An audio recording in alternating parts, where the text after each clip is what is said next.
Towards the tail end of Lent, when I started thinking about this sermon, as I knew I was going to take this last week off, I noticed in the paper that the Seattle Mariners, winning their game the night before, had just had the best beginning to a season ever.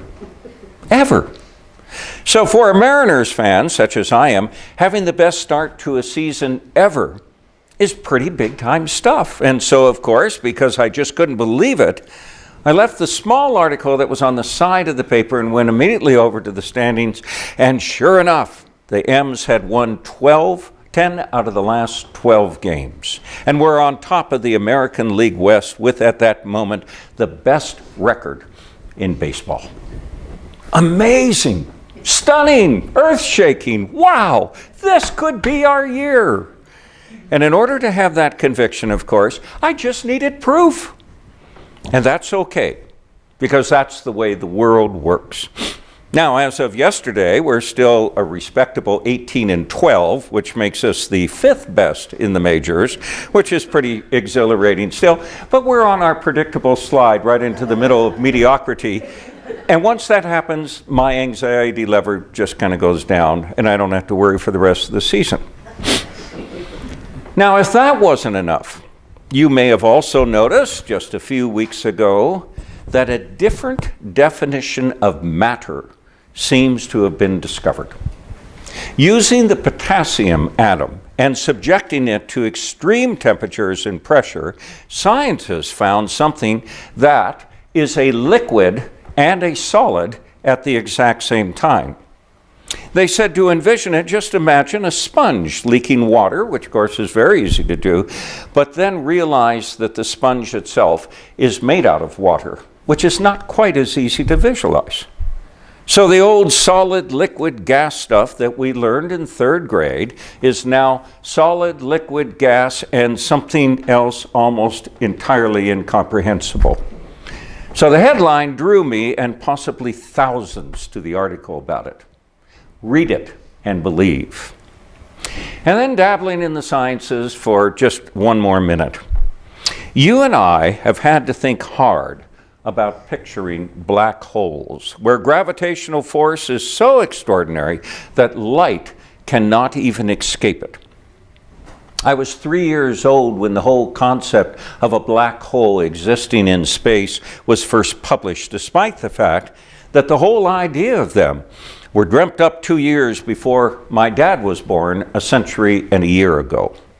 And ever since, for many, at least for people like me, it's taken real effort to understand and believe that black holes even exist. But then, back on April 10th, around 7 o'clock in the morning, our time, people around the world through 6 simultaneous news conferences saw the first actual pictures of a black hole. And those of us whose imaginations were challenged in trying to grasp their existence could now say, oh, look, I see it. Looky there. It's a black hole. It's right there. I'll be darned. See it and believe. And that, in a nutshell, is why I have sympathies with poor St. Thomas. There is so much that is so hard to believe if, in fact, we rely fully on our experience. Much from the age of the earth to the number of calories that can fit in a donut is beyond us, and so can be the resurrection of Christ. Utterly beyond us. The story we hear of St. Thomas in John's Gospel is one that we visit every single second Sunday of Easter.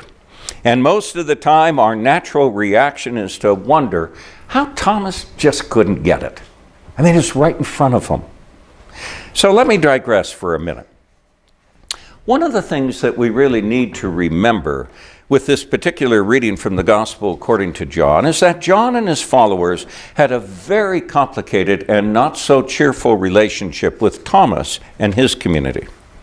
John saw the world quite differently from Thomas, according to biblical scholars.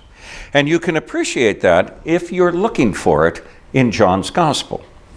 Simply said, John unfavorably presents Thomas as knowing or wanting to know from inside himself, while John thinks that knowledge actually comes from outside yourself and is disclosed to you by God.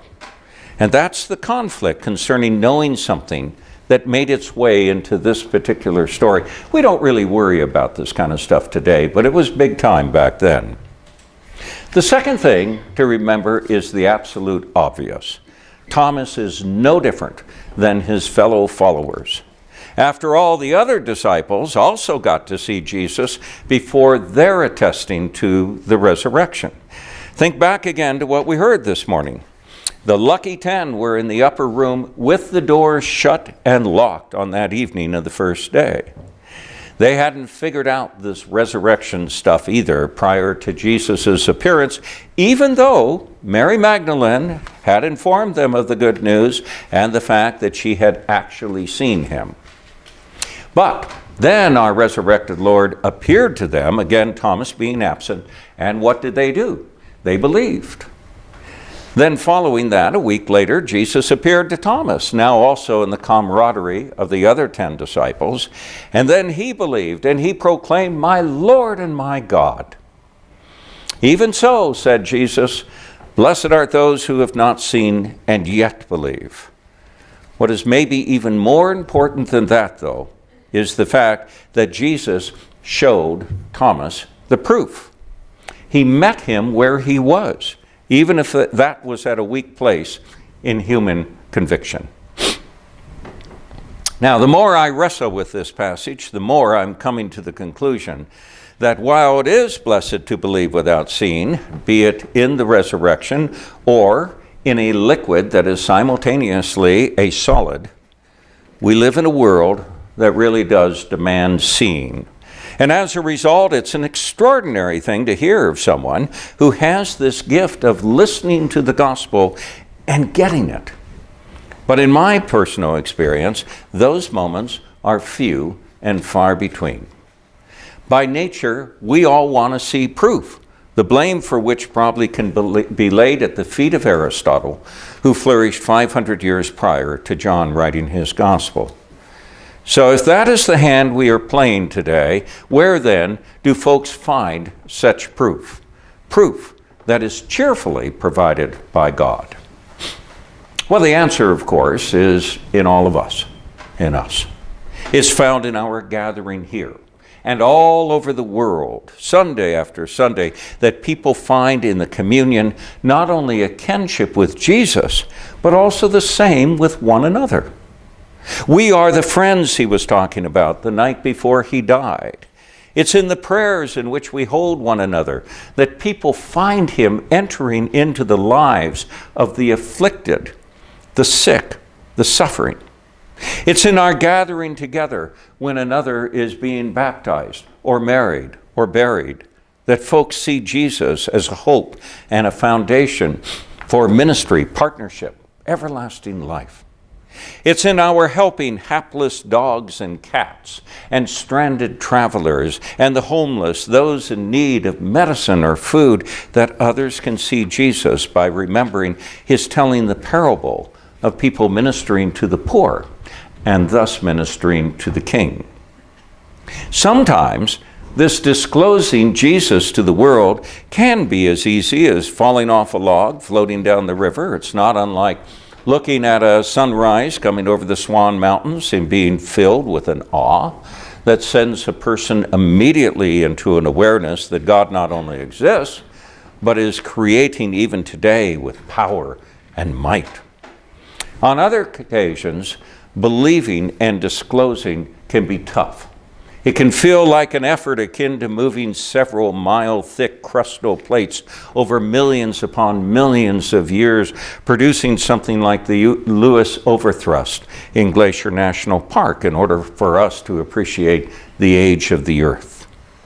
But that is where we are called to be as a result of Easter. We have the privilege of actually being Christ to the world in everything that we do, portraying in word and deed the forgiveness of sins, the existence of eternal life, and the promise of life everlasting.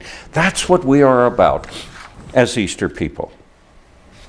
Yes, blessed art those who believe without seeing. I'm all for that, and so is Jesus. But today, when maybe there is a St. Thomas or two or 200 in the midst, and there will always be one, because after all, a lot of us, myself included, are exactly like him, we also know that God has a contingency plan for people like us. Those who need to see the risen Christ can find him in us, engaged in the ministry of Jesus, and as a result, similarly find themselves very blessed as well. And that in itself can make for an extraordinarily happy Easter for all. Amen.